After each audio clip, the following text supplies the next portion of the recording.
Welcome to episode 46 of the Everyday Sens podcast, a very special edition, a live stream edition, a pregame edition of the Everyday Sens podcast. I am Jack Richardson, joined by Brendan Parks. Brendan, we have game one of the 2023-2024 regular season. We're teeing it all up here. We're live at 6 p.m. Eastern time. How you doing today? I'm doing good. Yeah, finally we're here. We were talking about it beforehand, more than 46 episodes. We did some emergency lives too. So we're probably at like mid 50s for episodes right now. And I didn't think we'd get that many before the regular season. We started back in April or May. And now we're here. Like we're in October, right? It's the start. Game one, it's going to be a tough game. I'm going to say that right now. We're going to break it all down. But facing Carolina, obviously one of the favorites for the Cup, it is going to be tough tonight. And obviously still a lot going on with the Sens. So doing well today. And I'm just excited here. Like we're an hour before. I think we want to try and do this more throughout the year. This might be kind of our little draw that we go to and kind of our key that we do about an hour before the game. So I'm hoping everybody's excited and doing well because we've got Sens hockey in less than 1 hour. Yeah, look, and let's just, I'm going to go like a little bit further back here. And you and I talked about doing this podcast way, like I'd say about midway through last season even, right? And we both kind of agreed April, May is a good timeline. This is what we had in mind. This is the prime of what we were trying to build. So again, thank you to everyone who's subscribed already and watching here live. Tell a friend, share it to a friend, let them all know the Everyday Sens podcast is a live pregame for the Sens. And like you mentioned, not going to be every game, but we're going to try and do it when we can. I think this is a great time to get talking about the games and stuff like that. It's in the moment. I like it like that. So like you mentioned, the Carolina Hurricanes, it's not nothing. And we'll get into the comparisons and all that. What I want to talk about first, and I didn't even prep this with you. I just want to get your raw thoughts on this season. I think personally for me, it just feels like it's been gearing up to this for years, right? This whole rebuild, it's this year. You can just tell the tone of some of their top guys. Like Shabbat and Brady Tkachuk had their media earlier today. They just mean business, I think. So I'm really curious to see how they come out tonight. What are your feelings just going into game one here? Long season, but it starts from night one. Yeah, I think I'm with you. Like, just listening to, especially Brady, when you hear him talk, he's always been, since 2018, he got drafted 4th overall. He's always been this competitive guy, but now it's different. Like, when I hear him talk now, and like when I watched him play in the preseason, and again, you don't want to put too much stock into that, but at the same time, he just looks like a different person and player. Like, his maturity, and I think maturity is kind of the key to this season. We've mentioned that before, how that's like the word of this year, because people don't, like they look at Vladimir Tarasenko, they look at adding Korpisalo. It's all about the additions, like the external additions. I don't think that enough people realize how important it is for the core to take another step forward. Like Tim Stützle is still so young. Like he's not even really close to his prime yet. You know, Brady Tkachuk is still so young. All these guys, like their whole core basically is either in their prime or just entering their prime. I think it's fair to assume that they're going to take another step forward. And that's going to be the key, I think, more than Tarasenko, Korpisalo, Kubalik. Those guys are great. That's awesome. But I think that the top guys are what's really important. And we're going to see that tonight, too, because like there's going to be a lot of games where they're facing top teams, Stanley Cup contenders, right?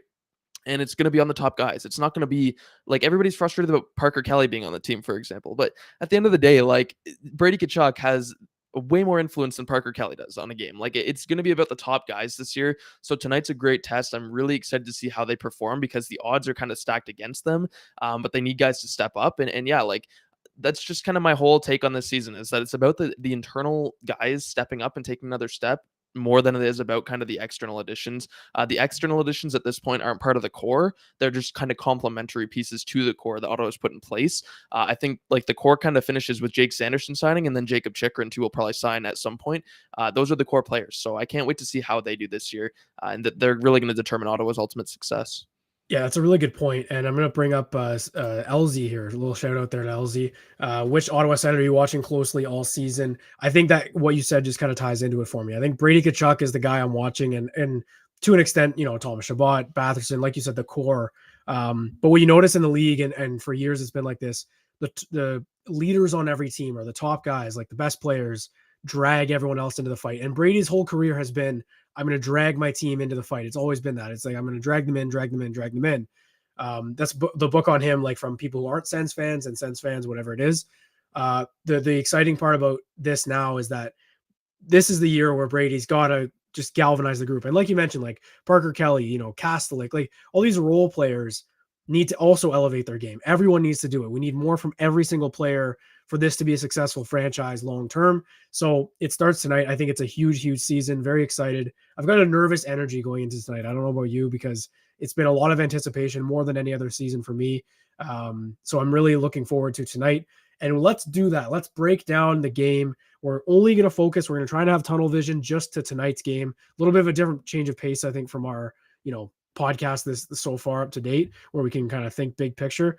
We're tunnel vision. Tonight is the focus. So let's talk about the Carolina Hurricanes, who are plus 900 on a lot of sportsbooks. The number doesn't really matter. They are a top favorite for the Stanley Cup. That's all you need to know. So it's a tall task for game one for the Ottawa Senators. But I know I said we'll have tunnel vision. The rest of their schedule after this one is pretty favorable. So this is like the first challenge. It's right in the first game. So what do you make of this matchup? I know you already touched on it a little bit, but just give me your take on the Hurricanes in general and just what you think the Sens can do against them. Well, I think there's a reason that this game is like negative 195 in favor of Carolina, and it's super favored. And of course, if you're a better, like, you're going to love those odds for Ottawa because you're going to slap that money line, of course, right? It's the Sens. But I don't know. I mean, this is going to be tough. Like I said, it's going to be a very tough test. At the same time, I don't mind that. I kind of like it, to be honest. I mean, we're going to get into losing Josh Norris and Shane Pinto here, starting the season without them. That sucks. That's awful. But at the same time, I just mentioned the top guys. They're going to have every chance to prove it tonight. You know what I mean? Like, we're going to pull up the lineups, but the odds are stacked against them, but I don't think that means there's a valid excuse to lose or play a bad game. I still think that Ottawa's lineup is better than what they had for most of last season. I had a tweet stating, like, based on injuries and stuff and games played, Ottawa's most common lineup last year, and it was not good. Like, Dylan Gambrell was the third line center. We had like Patrick Brown, we had guys like that. Zaitsev was in the lineup. It's just guys who are actually liabilities. And I look at Ottawa's lineup tonight, and I don't really see liabilities. You could point to, like, we don't know what Rourke Chartier is, for example. Maybe he'll really struggle, but at the same time, I think he's going to be a guy who can hold his own. I just look at their defense and goaltenders, and we've got our keys to the game coming up later, but the defense is so much better than it was last year, and especially considering like Chikrin, Shabbat, Sanderson, Zub, they all missed games with injuries. I am really, really impressed by this defense core on paper. If Brandstrom can have a season like he showed in the preseason, I think that that's going to be massive, because then you've got three pairings who you can actually trust on the ice and nobody is a liability. Yesterday we mentioned Hamonic. I know people don't like Hamonic a whole lot on the ice, myself included, just in the sense that I think he can kind of struggle at times, but I still think he'll be able to hold his own. Defense is going to be the key for me this season, just because like, who knows where Josh Norris is at? Who knows if he plays a full season, right? It's going to be kind of hard to tell. But tonight, yeah, Carolina is a scary opponent. That's how I'll say it. I am very intimidated right now. I'm nervous. I'm jittery. Like, I'm excited. It's a lot of anticipation, but I could also see this game not going very well, and then everybody's overreacting, and then we've got 3 days till Saturday before they play again, and I can just see the negativity. So I'm really, really hoping that they can prove, like, people wrong, because of course everybody's picking Carolina tonight. That's not a Sens fan, so hopefully the Sens can come out. And I do love the opportunity to be able to prove themselves in game one, because, like, if they played like a bad team, like say they played Philly tonight instead of on Saturday and they opened it and they won, like, people would be excited, but it would still have that sense of like they haven't proven themselves at all. Like, winning one game against Philly doesn't really matter. If they beat Carolina, and again, you said it, it's really Toronto, Colorado, Edmonton, New Jersey, Carolina, and Vegas. Those are like the teams that are favored for the cup, and then it's everybody else. If they beat Carolina, a powerhouse in the East on everybody's book, like, if they can beat them in game one in Carolina in front of that crowd where they do the whole storm surge and they ring the bell and everything, all the crazy stuff they do there, if they beat them in game one without Norris, without Pinto, like, the whole league is going to see that score and be like, this team's for real. And I know it's only one game, whatever, things happen, but like, how can you go into Philly on Saturday and you're 1-0 after beating Carolina, and maybe Norris comes back? I mean, the hype would be real. So I love the opportunity to be able to prove yourself tonight for Ottawa. I think the players love that. They're going to buy in, but at the same time, I'm very nervous, and I'm really hoping that they can just find a way to pull through and survive for a couple of games here. That's the thing too, is like, I'm going to overreact to this game either way. I'm not going to do that with every single game, but this is all we have to work on, or work with, I should say. Right. And until you have a larger sample size, you're going to go with what you have. And what we're going to have is tonight's game, the 3 periods or maybe even more. To me, I'm looking forward to seeing how they match up against that blue line. I know they don't have their full forward strength right now, but I think Brady Tkachuk said it himself. Actually, we said it yesterday. The Hurricanes blue line is probably the best in the NHL. They have, we went through it yesterday. It's Slavin and Burns, Orlov, D'Angelo, and like Pesci and Shea. Brady Shea. Like, it's a big mobile blue line. Vegas is the other one, but like that's how you win, and that's how you got to build from the back end out. The thing is, I think Carolina's forward depth is a little bit, you look on paper and like Derek Stepan was their second line center for a bit last year. Like it kind of, you look at them on paper and you're a little bit underwhelmed forward wise, but that being said, they get it done by committee. And that's why I'm going to talk about the comparison, and we can pull up the roster here if you got that handy. And we'll talk about the roster comparison. And obviously we did a series on this, didn't even think to do Carolina, but I personally think that the teams are pretty evenly, like not even, I shouldn't say even, but the build is kind of there for it to be similar, if that makes sense. Like, I don't know if anyone on Ottawa is like the same player on Carolina, but you know what I'm saying? Like they've got a top line there, but they really spread out the wealth up front. And I think it's a shame we don't get to see Norris or Pinto. Side note, I'm holding out a little bit of hope that we get some like grand entrance from Josh Norris and he takes the warm up because he is in Carolina. Don't think we will. But that being said, I think that Carolina's forward core is their weakness. And I don't think that's a bad thing because they're a very good team, meaning it's still a good forward core. But you ask any Canes fan, I think on Twitter, they're pretty unanimous that they need goal scoring talent. And they're hurt with that tonight. They don't have Andrei Svechnikov. He's still recovering from knee surgery. So kind of a wash there with Josh Norris. But what's your take on the outlook? Like just looking at the names, kind of like we did with the summer episodes we did. And like, what do you think of the roster for the Carolina Hurricanes? Yeah, like I said, I think it's a good roster. I agree with you. I don't think their forward core is super intimidating like their defense is. A lot of their game tonight is probably going to rely on Freddie Anderson, how he comes out and plays. He's obviously getting a bit older, but they re-signed him this summer. Notably, too, I know that it was either going to be Lemieux. Of course, Brennan Lemieux could be playing in this game, or Jalen Chatfield on defense. They might go 11-7. It was listed on their website as either Lemieux or Chatfield playing. So we'll see if it's an 11v11 forward matchup. But either way, you look up front, like, I don't know if it's super clear to people who are watching on mobile. It might be a little small. So we've got Bunting, Aho, and Jarvis as the first line. Teravainen, Kotkaniemi, and Natchez as the second line. Martinuk, Stahl, and Jesper Fost as the third line. And then Brennan Lemieux, Jack Drury, and Stefan Noesen on the fourth line. So if you compare that to Ottawa, who's obviously only got 11 forwards tonight with McEwen not healthy enough to play, or that's the expectation anyways, I think Carolina kind of has the edge on forward defense and goaltenders. I don't know if you'd agree with that because Ottawa obviously has some really top guys up front. But at the same time with Ottawa, I think you look at Chartier on the third line, that's a big kind of question mark. I don't want to call him a liability because we haven't seen it. Like I thought he did fine last year when he played. He played a handful of games last year, only had 1 point, but he actually played quite well defensively. Obviously, he's going to be centering Kubalik and Tarasenko tonight. I have no idea how that's going to work, and I have no idea what Vladimir Tarasenko is thinking after signing with the Sens for $5 million, and he's starting the season on a line with Rourke Chartier. It's just kind of hilarious, to be honest with you. But I'll give Chartier the benefit of the doubt here, and he had a great preseason. He did earn a spot. Like this is not just a DJ Smith decision. I think that this is like he actually outperformed other players, so I'll credit him with that. We'll see how he does. Parker Kelly again, kind of a question mark on the fourth line. Kelly versus Lemieux, though, that could be a little fun matchup. And in physicality wise and penalty minutes, of course, I'm sure they'll both tally those up. So we'll see. Carolina, though, you said it, it's their defense. Like it's Slavin Burns, Shea Pesci, and Orlov D'Angelo. They kind of have what Ottawa had last year, where they have at least one like superstar defenseman playing on every pairing. Orlov is not a third pairing defenseman. That guy is very, very good. I think, was he the top paid free agent this summer? I think he might have been the top paid. He was one of them. Yeah. And he's on their third pairing to start the year. That tells you everything you need to know about this defense. But listen, the Sens know it. Like Tkachuk did say, I watched that media this morning. He came out and said that they have the best defense in the league and they're preparing for that. So that's one of my keys that we're going to get into here is that they're facing such a good defense. I don't think the Sens are going to get a ton of great looks tonight. I think it'll depend on penalty minutes and power plays, of course, but at 5v5, this is going to be a really tough matchup for Ottawa. Carolina is a possession team. They play really, really smart hockey. Like they're fun to watch. I enjoyed watching them last year.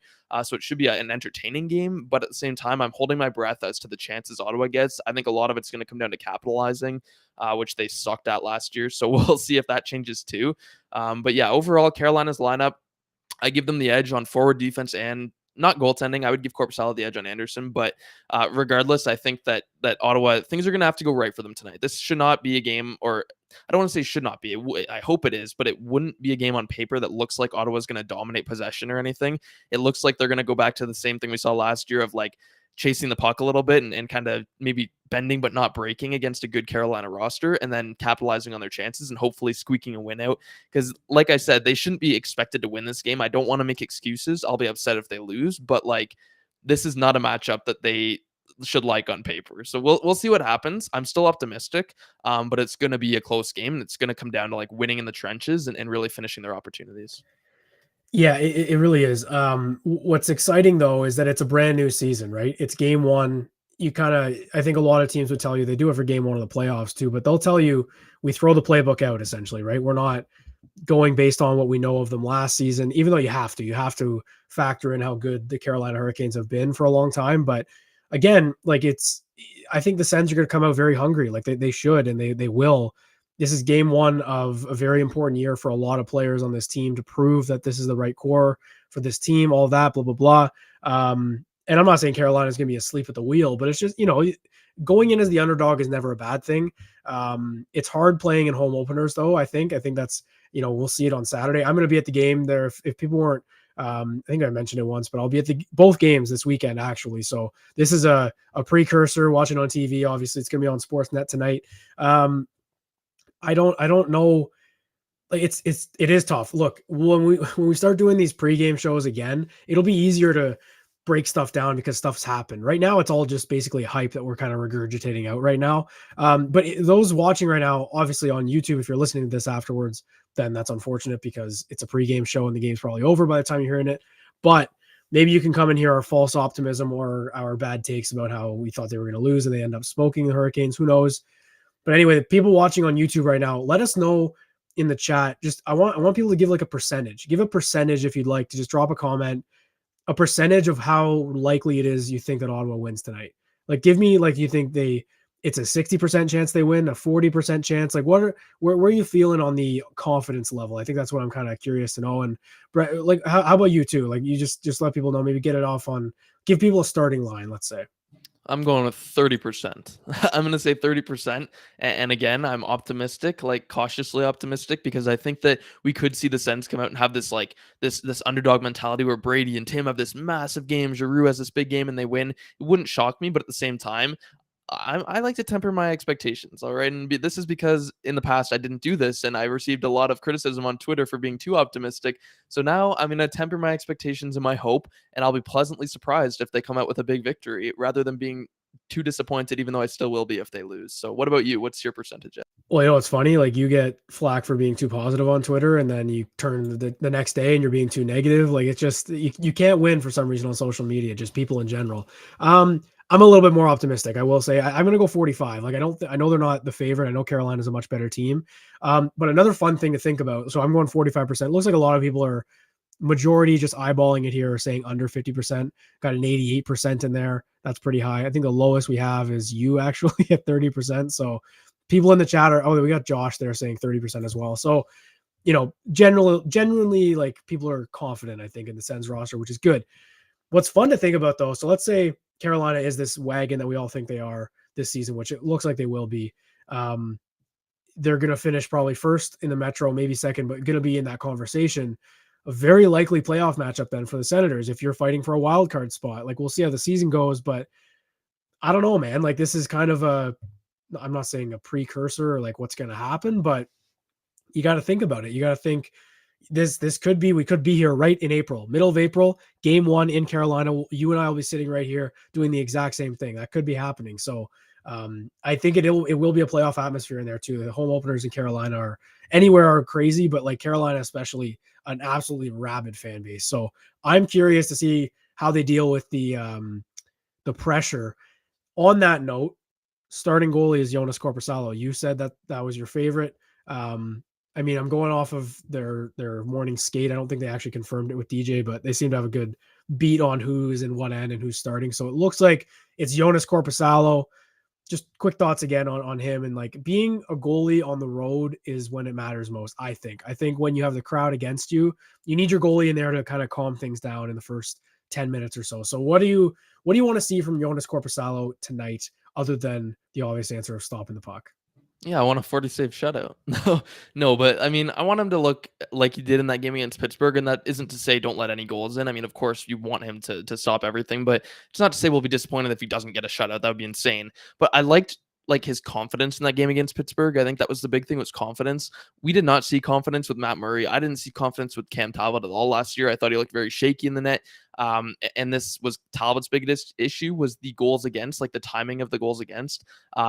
Any bad goals, like poorly timed goals tonight, are going to be very costly for the Sens. I said it earlier. I don't think they're going to get a ton of offensive opportunities. It's going to be kind of a capitalizing situation. But like all of last year, the Sens they probably missed the playoffs because of the fact that their goalies gave up poorly timed goals. Like it would just be, they would have just scored, have all the momentum, and then a terrible goal would go in. And it's like, that just can't happen tonight.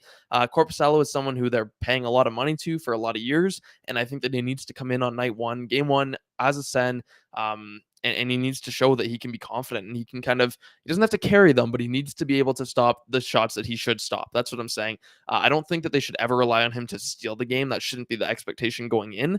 But at the same time, like it's all about confidence and poise and not allowing bad goals and kind of screwing the team's momentum, because that's going to be huge tonight. So we'll see if he can do that or not. I thought he looked very confident after that Montreal game in the preseason.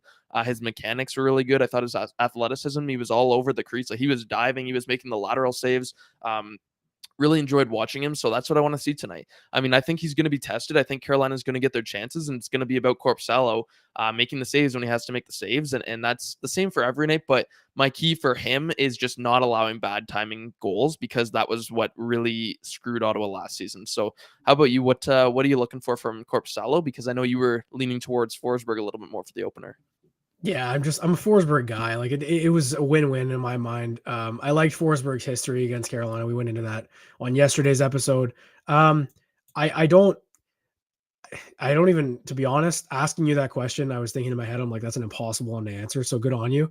I just want the timely save. I don't think that's crazy. And that's kind of a, key to the season. I think the Sens need a timely save from their goalie. And I'm going to go back to last year. I'm going to rack your memory here a little bit. Do you remember the game? I mean, it's when I mentioned this one thing, you're going to remember it. Giroux's slap shot on the penalty kill, or as the penalty was ending against San Jose. Oh yeah. Do you remember that sequence, that penalty killing sequence that whole time? Yeah. Forsberg in that scenario is just what you need to like not exactly that scenario, but you need that kind of stuff from your goalie, like 2-3 saves that just kind of get you out of your feet if you're a fan. And then it gets the players going too. It's momentum, and it's stuff that it's really stuff that I don't think analytics can quantify. And quite frankly, I don't think they ever will quantify them, where it's time of the game, momentum, like it's Energy. momentum. It's energy Yeah. and momentum. That's the thing. Like analytics aren't going to tell you how loud a crowd is and how important a whistle is. You know what I mean? Like stuff like that is important. So you need, like I mentioned, on the road, you need your goalie to be at his best. He needs to be your best player going in. He needs to be sharp right away. If you're on your heels early, the goalie cannot be. So I'm looking for that from Joonas Korpisalo. Let's get into our keys to the game right now, and I'll let you go first, and then we'll do a little ad break. But what's your key to the game? We can throw around a couple, but what's your first one? Yeah, my first one's going to be what I've mentioned a little bit here is capitalizing on their chances. Now, I think that defense and goaltending will be huge tonight for Ottawa. I do, but at the end of the day, you have to score goals. Like they're not going to win 0-0, right? They have to at least get one goal. So I don't think they're going to get a lot of looks. They're playing against what I would call the best defense in the league, and a good goaltender in Freddie Anderson. But when they do get their looks tonight, and I bet you some of them are going to come on the power play. Special teams is going to be kind of another key, but I think that they're going to have to capitalize. Like you've got to score. If Matthew Joseph gets a breakaway in the first period, and I bet you he will get a breakaway at some point in this game, because he does in like almost every game at some point or another, he needs to score. Like I don't want to see a shot into the pads trying to go 5-hole. I want a goal. Like you cannot get a breakaway in this game against this defense and throw it away. You need to score.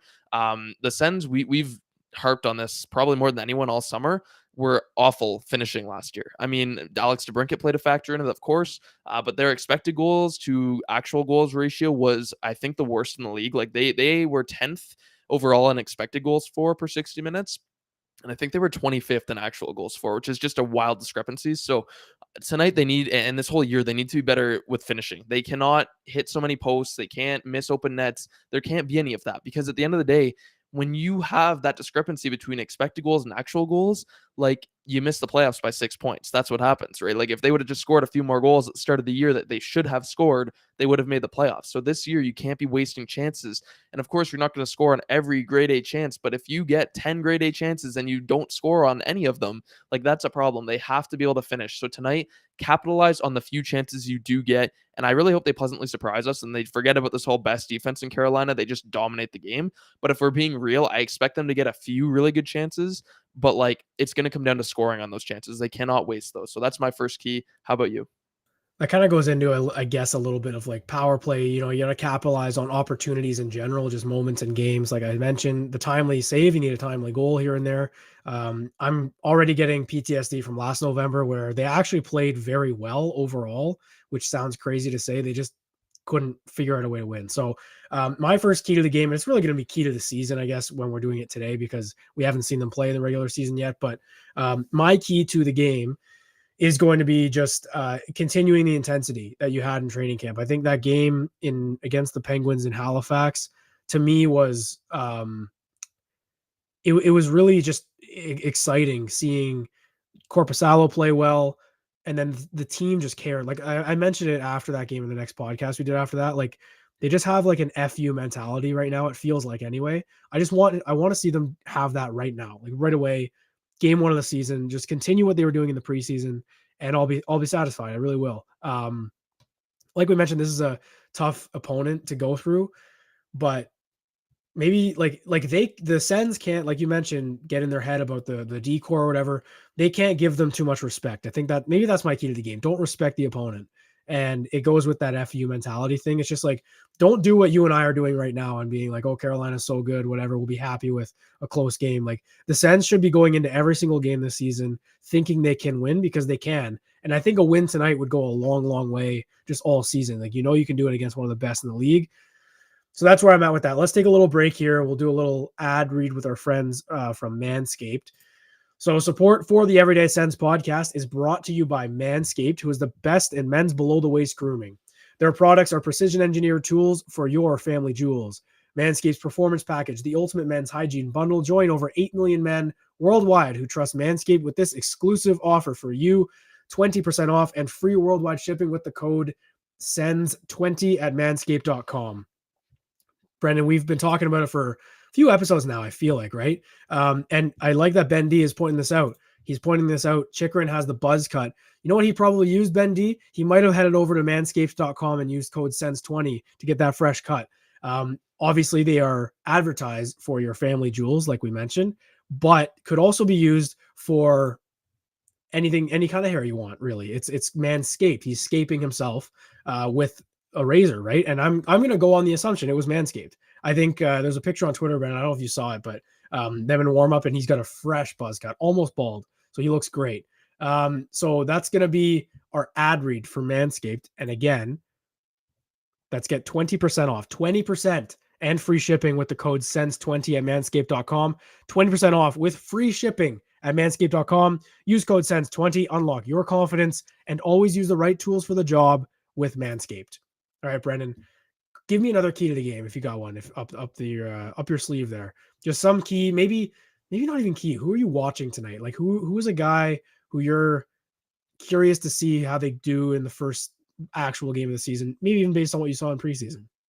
Oh, well, I'll say Ridley Gregg. I think Ridley Gregg is the player to watch tonight, and that's because I said it on yesterday's pod, but I don't think that he'll even play center most of the time. I mean, they've got Tim, Josh, and Shane. We're using first names here. We're on a first name basis. You've got those three centers down the middle. There's really no spot for Gregg to play center. So assuming that Norris stays healthy and Pinto gets signed here soon, Gregg's probably going to be on the wing. But tonight he's forced into the second line center role. Like he has to. That they have no choices here. He has to play in that slot with Batherson. So we'll see how that goes. He's going to be my player to watch. I know a lot of people last year, they felt that he was too small. He was getting pushed around. Well, playing center, he's going to have to be even more physical. So we'll see what happens. He's going to have to be strong on his stick and really kind of doing well with the actual puck on his stick. So I'm interested to see how he does because he played well in the preseason, Gregg. I mean, I think you said he was one of your standouts. He scored that really nice goal against Pittsburgh, obviously, but I thought he looked a lot stronger on his stick. So that's someone who I'm interested to see. I think this is his time to make the roster. I don't he shouldn't be going to Belleville anymore. Like, he was 28th overall in 2020.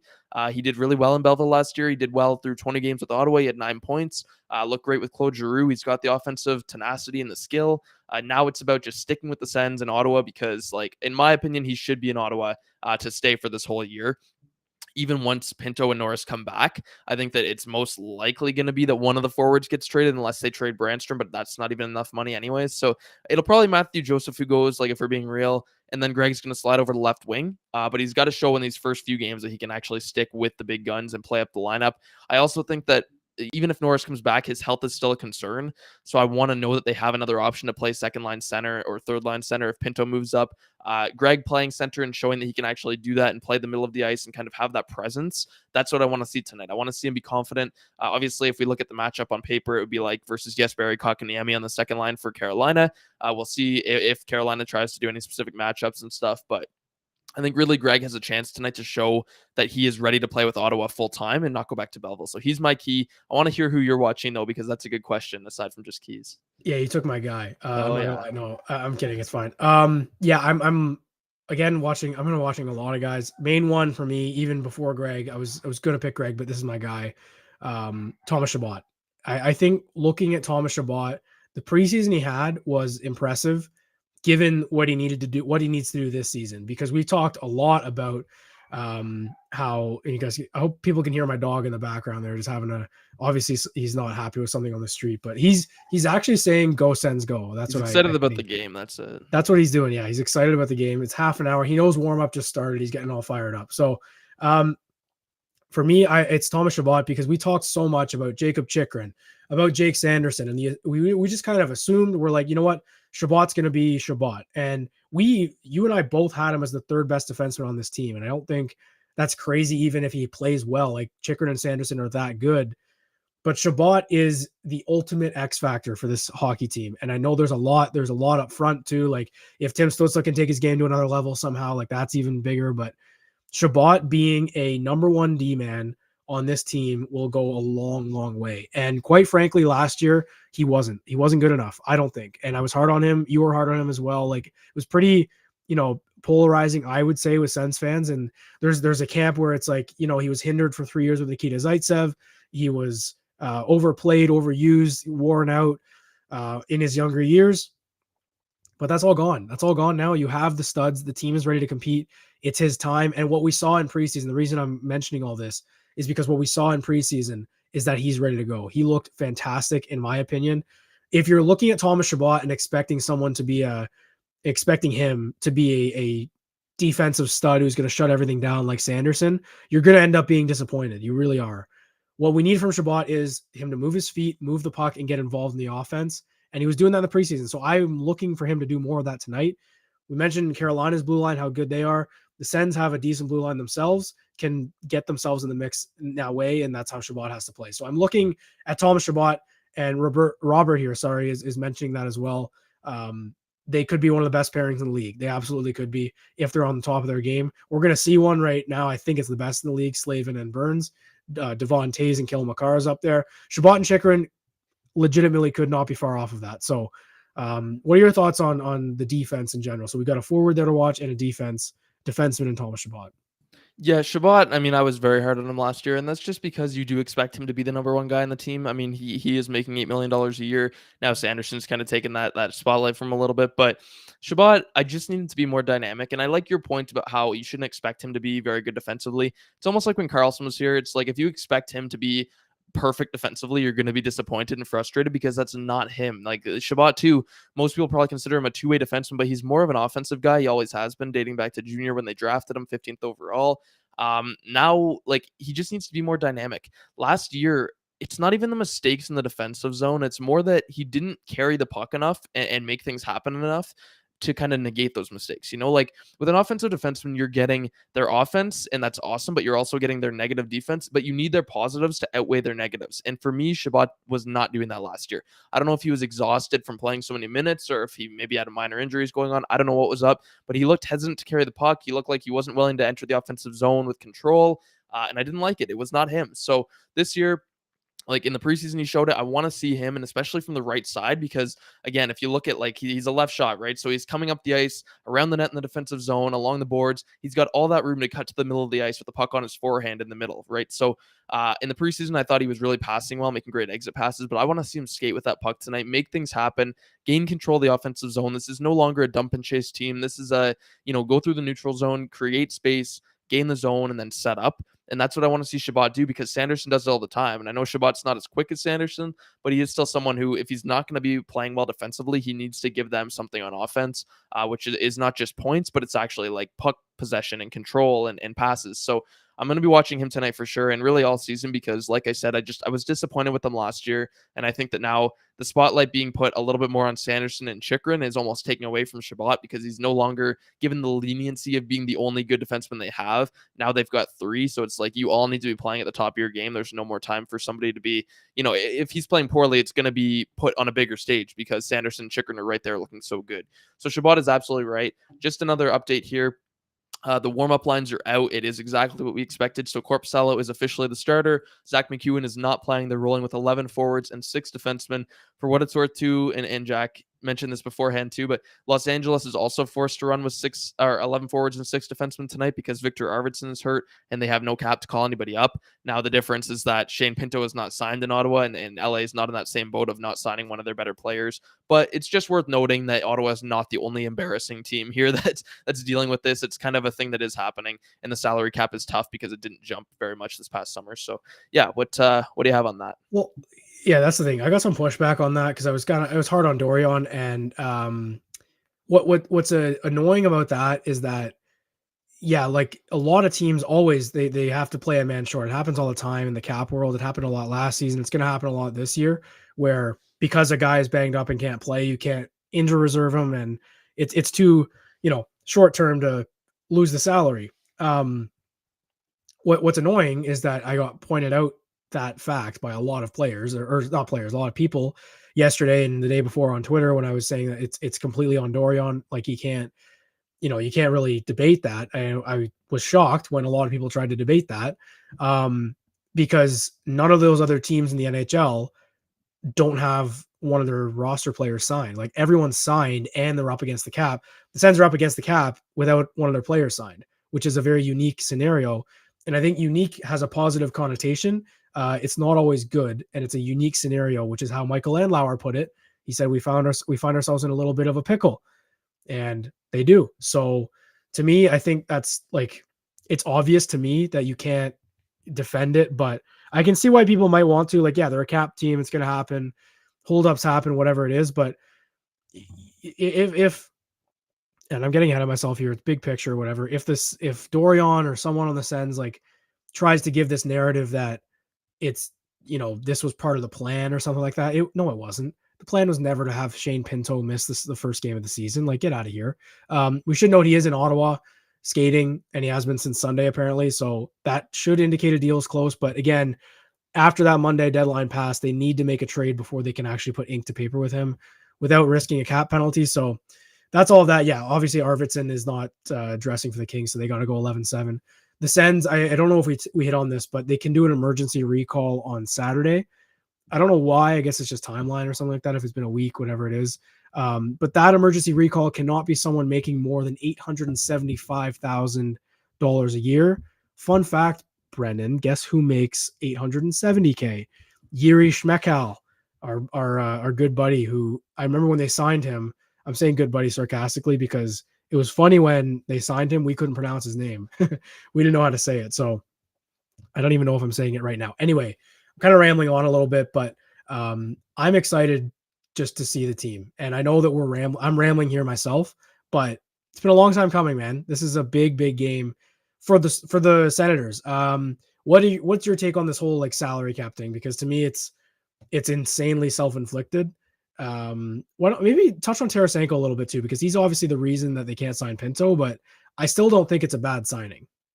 No, and I think Tarasenko is another player to watch tonight and this whole season, because yeah, like his $5 million contract has put And again, it's not his fault. It's Pierre Dorian's fault at the end of the day. But his contract has put Pinto kind of out of his job right now. So we'll see. It is a great sign that Pinto's in Ottawa. I think that indicates that the deal is probably in place. Like they're probably on the same dollar figure now, or at least close to it. But again, they literally can't sign him until they make a move or Norris goes on LTIR. So maybe they're waiting on that and to see. I really don't know why this is taking so long. Like they knew this whole situation. Ottawa has been in the same salary cap situation for 2 full months. So I don't know if they had a different plan or they thought something else would work out, but I don't know what has delayed this like for 2 whole months. They should have been on this right after they signed the players they signed because they knew they'd need to make space for Pinto. So I'm really confused. Is it just that teams are demanding a first round pick with Matthew Joseph or something? Or is it that Ottawa doesn't want to move Joseph because DJ Smith said he just said he had the best camp of anyone. So maybe they don't want to trade him. They're trying to find some creative way. I don't know what the problem is, but to me, this should have been solved. They had 2 months to figure it out, and now we're kind of in the situation where Pinto's getting screwed out of a job. So I don't know what's happening, but I'm assuming they're going to do something here in the coming days because you can't go all weekend like this. You can't just miss 10 games without Norris and Pinto. So what do you have? What's annoying for me though is that we might get to a point here where there's whispers, I guess, and I'm not reporting anything. I'm just saying like people have been putting it out there and like somewhat reputable sources like have been saying it anyway. And it's in Bruce's most recent article that they're working on like a multi-year deal. And let's say if it is like a 3-4 year deal at 2.5 or 2.7 or whatever it is, like that's a great contract. So, and then you see what they end up trading away. And if that's a great trade, obviously Dorian's going to deserve credit for that and for having the patience and stuff like that. But like, again, it should not have come to this time. It really shouldn't have. And I'm not doubting his ability to sign contracts and negotiate. And I'm not doubting his trading ability anymore because he's made some great contracts and some great trades. But it's the timeline. Like this is not part of the plan. It's the opening night, and you don't have your, Shane Pinto's not in the lineup, and that's on Pierre Dorian. It's on no one else. Keith Tkachuk. Before I just mentioned on this comment from Ben D, Keith Tkachuk went on the Locked On Senators podcast, had a great quote. He went on a tangent about all the players on their roster. I think he said, I'm paraphrasing, but he said they got to get Pinto signed. It's ridiculous they don't have him signed, and that's on the Ottawa Senators. Kind of a little bit of a not tongue in cheek even. That's a direct shot at Pierre Dorian, and that's not no one. That's the dad of your captain who also happens to have scored 500 goals in the NHL. So pretty worth to me that's like all you need to hear. I think it's completely obvious. It's all on the Sens. Again, we've said it all along. Pinto's not asking for a $4, $5, $6 million deal. It's $2.5 million. Figure it out. So Ben D here saying, would you be okay if the trade took a bit longer, but it somehow made space for Pinto and Schmeckout? I mean, yeah, ideally. And maybe that is what they're trying to do. I don't really know, Ben. It's tough. And honestly, like we're focusing a lot on like the center depth and the lack of center depth, whatever it is. Rourke Chartier, third line center, not ideal. Ridley Gregg, probably out of his element in the second line. But you look at that winger depth. We kind of pointed it out the other day. It's pretty good, man. I don't know. Joseph had a great camp. So you go Tkachuk, Giroux, Joseph, Batherson, and Kubalik and Tarasenko, 1, 2, 3. That's really good. So it's kind of like when you bring Pinto back to strength in the middle, you're going to be taken away from the wing because presumably Joseph will be gone. So yeah, it's weird, but what do you think? That's what I was thinking too. Was I was looking at the lineup today, and like I obviously was disappointed by the center depth, and center is so important. But I was thinking that when I looked at the lineup that Ottawa rolled out for a lot of last season, like last year, Tyler Mott started as the third line left winger, and Mott was obviously like hardly a fourth line player in Ottawa. He really was not very good for them, even though he had a great preseason. He was a PTO. This year, he was on a PTO. That's what I mean. Is like, yeah, and he started as their he was, and he started as their maybe not. I don't know. Oh no, he started it was as Broussard. It was a 1-by-1 though. It was a last minute. And Broussard too, yeah. So he started as their third line left wing, and that was a liability right there. So if we're gonna point to Chartier, it's kind of a similar thing, but like the thing I saw with Ottawa's lineup was that their top 9 forward core is really good, even with Chartier there and Gregg on the second line. Like, yeah, there's one player, but at the same time, like your third line still has Dominic Kubalik and Vladimir Tarasenko on it. Like that line should still be offensive, and hopefully that Tarasenko's buying in defensively too. But with Chartier as a defensive player there, like I'm excited to see that because it seems like they're not going to have, aside from maybe like Parker Kelly, if you want to point him out, but they're not really going to have like a weak link necessarily. And Chartier obviously is an unknown, but I'm confident having Kubalik and Tarasenko beside Chartier. Like I feel like that line is still going to work regardless because those are 2 really good NHL players who would be in the top 6 on a lot of teams, who are both in the top 6 on their respective teams last year. So I think that even though the center depth is rough, like rolling out, you're gonna have the top two lines everybody knows, and then you're still gonna have Kubalik and Tarasenko on the ice as the third line. They're gonna have good players on the ice on every single line, and that's gonna be exciting. And with McEwen out, even though it's gonna kind of suck because they're gonna have to mess things up a little bit, they're gonna have a good player on that fourth line most of the time too. So it's like I think it could work better than people expect, even though there are a couple of weak links, like quote unquote, because I don't even know if Ridley Gregg will be a weak link or Chartier. Like who knows? We'll see. But like on paper, it looks that way. I still think their winger depth is awesome. And that comment too about Schmeichel and Pinto, like, yeah, I think that Yuri Schmeichel should be on this team. That's one of my biggest disappointing factors actually tonight, is that I thought Schmeichel had an excellent training camp. He looked awesome in the preseason. Like, I think he had one of the best camps of any player in the Sens. Looked tremendous. And then he starts in Belleville. Like, I'm assuming he knows too, this is all because of the cap, and that he's most likely going to be their emergency recall and be, probably I think he'll be on the team for most of the year if they can figure this cap thing out. He certainly should be. Like I would take him over Parker Kelly in a heartbeat, even though I do like what Kelly brings in a sense. Schmeichel is a guy who really earned a spot on this team, and it's disappointing to see him not get to play in the opener because he deserved it. We talked about Chartier deserving it. Like I think Schmeichel really deserved it, and he's like a 26-year-old too, so it's not like he's some young player. He should be on the team, so keep an eye on him too. But yeah, if they are going to trade Joseph and that frees up space for Pinto and Schmeichel, depending on Pinto's contract, I'll absolutely love that because the team will look 20 times better than it does today on paper if they've got Pinto and Schmeichel on the fourth line. Like that would be awesome. Yeah, I mean, that's the thing too. I know you mentioned it a little bit earlier, and I want to throw that comment back up there from Anthony. Look, like personally for me, I don't think it's and there goes my dog again. It's crazy. Sorry, folks, if you're not a dog person, but got to deal with it. I'm immune to it now. Basically, like I don't see it as like if Tarasenko is seeing it as like why did I sign here? I'm playing with this guy on the first, like. I don't think he is based on what we've seen. I know you kind of promoted that bar down video today that came out. He just seems like a down to earth guy. He's very genuine. I don't get that sense that he'd be like a woe is me kind of thing, but plus he's on the right side too. He was talking about how he never played the left side, but DJ was forcing him to play the left side. Now he's on the right side. So hey. Yeah, that's the thing. So he is on the right side now, but again, he's got Batherson and Giroux over there. So like it's tough competition, but I don't see that as it's hard to kind of put into words, but like if you sub in Greg for Norris, right? But then you sub in Pinto for Chartier. Let's say Norris wasn't playing. Immediately that Kubalik, Tarasenko, Pinto is your second line, right? And that's again just reorganizing the depth based on Pinto being better than Greg. And I'm putting it in quotations because he might not be. I think they can be pretty similar, same kind of ceiling. But you know what I'm saying? Like it's just because Chartier is there, it is the third line, and I understand that. But Joseph isn't.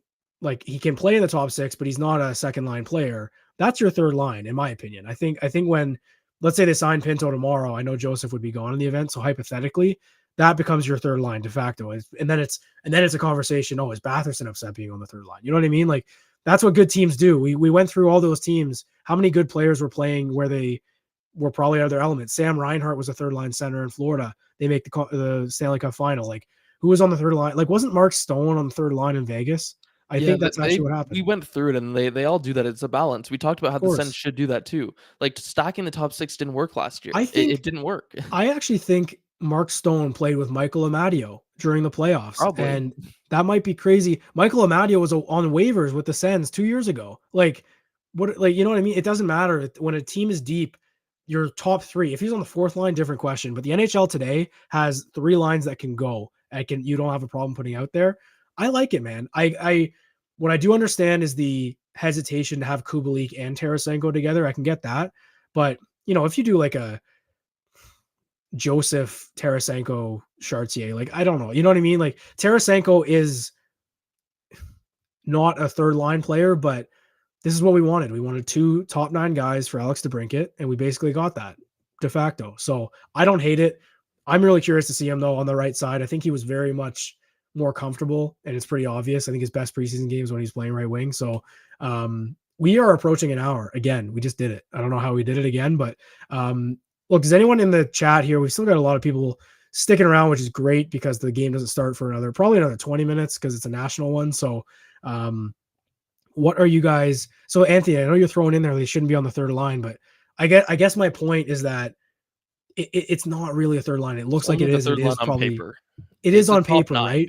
exactly. Yeah. It's top nine. It's top nine. And I know that it looks like he's getting screwed over playing with Chartier. In a way he is, but like I think when the lineup is stacked, like, are we going to be upset with a Kubalik, Pinto, Tarasenko line? I'm not when they're fully healthy. It's a great third line when you think about it. So that's the way I see it. I can understand why it feels kind of counterintuitive when you're signing that's preventing your third line guy from playing is on the third line. It's just kind of like backwards, but I do understand that. Don't worry. Yeah, and like I'd rather see Tarasenko and Kubalik on the third line than like Dylan Gambrell and Julien Gauthier. So that's what they were seeing for a lot of last year, and it's just I don't know. I like the top nine group and I like the balance because we talked about how we prefer that this summer. Of course, like the whole Chartier thing too. That's only temporary. Like, there's no way that Pinto is just not going to be in the lineup for like 20 games. It's going to get solved here soon. It has to, or somebody's going to get fired. So like I'm not too worried about it. It's temporary. I think Tarasenko knows that. I also think they're going to be willing to experiment if things aren't working. Like if Chartier is a liability tonight and he literally like can't handle a pass from Tarasenko, then they're going to mix things up. Surely DJ Smith is not that inept that he's going to like not be able to see this working. Like I know Chartier is a good vet and all, and DJ loves his vets. We all know this, but I think that like this is game one, right? This is game one. If Kubalik and Tarasenko aren't working because they're both shooters, I'm sure they're going to mix things up, right? You can move Joseph down, right? Move Kubalik up, and now you've got a different combo, or you can move Bathurst to the left side, even though DJ doesn't like to do that. They have options. They have things. With new players, it's always going to take some time to figure out what's working with them. Tarasenko, I thought in the preseason, he mainly played with, I want to say Batherson and Greg maybe on the left side. I think it kind of mixed around, but I think he was with Batherson a lot. And honestly, in the preseason, and again, all exhibition, vets like Tarasenko don't always try, but like I didn't think he got a lot of good shooting looks or anything either. And he's a shooter. You need him to be shooting. From the left side, he really didn't seem to be getting good shots. So I'm excited to see how he does on the right side tonight. Kubalik, too, obviously a shooter, but he's also like, he's a good passer. I mean, he made a lot of plays in the preseason in Detroit, too. So I'm not worried. I think it's going to be exciting. It's going to be good. I think we're kind of good other than that. I mean, we've hit on everything. If you have questions, you can throw them in the chat quick, but we've got for me, it's 4:53. I'm going to get used to this whole mountain time thing. The game's going to be done around 8 o'clock for me. So that's nice compared to 10 o'clock for you. But either way, we're going to have a lot of content to break down here over the next little bit. Yeah, let's get this display going. So if you throw a comment up, it should go there. I don't know actually how this works. It's kind of a little bit of a different one. So if someone throws a comment in, I hope it shows there. But yeah, like I don't know if it's what it is about the veterans and all that, but like I think Tarasenko looked okay, especially in that last game. I think he played the right side in that last one. The last one he played, or he had time on there at least. There we go. Yeah. So we got the chat. Why don't everyone follow Anthony's lead there? Just throw a Go Sens Go. Give us some energy in the chat there because it's Sens hockey, man. We're back. We're back. It's new for us, like the two of us, I guess, but we'll be business as usual. You could like follow at Everyday Sens on Twitter, on Instagram, see all the clips. I think your Twitter is going to be like the main for the clips, right? It seems to be more Yeah, what you the go Twitter. to right Listen, away. the Instagram is a pain to get the clips on, so I Yeah. usually just get them quick on Twitter and then upload them to Instagram in the intermission. Yeah. This is a cool way to do this. I like that everyone Yeah. can see their comments live. So Hmm. thanks again to Restream. No free ads though, but a great service. Yeah, I think we're gonna wrap up soon-ish. I think that we have 4 minutes to game time here. I know Brennan, you mentioned being on Mountain Time, and I said it before we started going live. I am so jealous, man. The best time to watch sports is Mountain or Pacific. My dogs are going nuts again, which is great. So Brennan, if you want to wrap this one up for the folks watching at home, love all the Go Sens goes in the chat. Yeah, well, yeah, thank you everybody for watching. We're gonna try and do this more with the previews. I know, like we're gonna again. I've been trying to post on Twitter the schedule for our pods. The previews for the games around 6 Eastern is gonna be kind of the something we aim for because I think like we saw today, there's a lot of people who are kind of just sitting around after supper at 6 o'clock waiting for the game to start, and I know I've always been in that situation too. So maybe we can provide some pregame content for you and get you get the game previewed. So other than that, yeah, it's been fun today, and I think we're gonna do it more. So. Otherwise, yeah, go subscribe to everydaysens.com if you haven't. I mean, give it a look. I'm going to be getting a lot, and I know Jack is too, a lot of content, a lot of articles. I've been working on this new sort of film study thing too, where I'm going to actually like, rather than just writing and sharing clips, it's going to be me like with the video and then me in the corner with like a green screen type look in the background and breaking down the clip, drawing on it. I saw some people doing this in football, and I was like, hey, I'm going to figure out how to do this. So I've been messing around with it. It should work, and I'll post some of that on Twitter too. Maybe I'll give it like a little test tonight, see if it works. And yeah, other than that, make sure to drop a subscription on YouTube if you haven't. Give us a like, give us, it really supports us. And of course, everydaysens.com, Manscaped sends 20 for 20% off of all products and free shipping. So other than that, yeah, we're good for the night, and enjoy the game tonight because it's going to be a fun one. Don't overreact if they win or lose, or do, because we're probably going to. So whatever you want to do, enjoy the game. And that's going to be it for us tonight. So yeah, have fun, guys.